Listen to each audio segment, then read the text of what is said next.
A day before the May 12 national and local elections, President Ferdinand Marcos Jr. urged Filipinos to vote and choose candidates with integrity, compassion, and genuine capacity to serve. Marcos made this call in a 1-minute video message posted on his social media account on Sunday. Take a listen.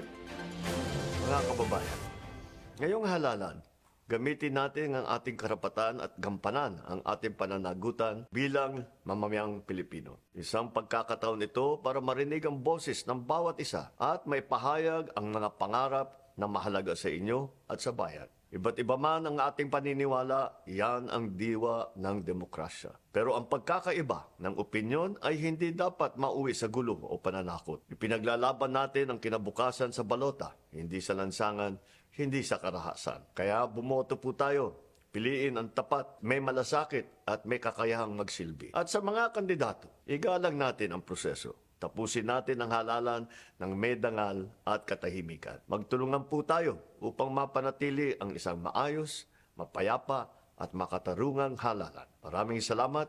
Mabuhay ang sambayanang Pilipino. Mabuhay ang ating demokrasya.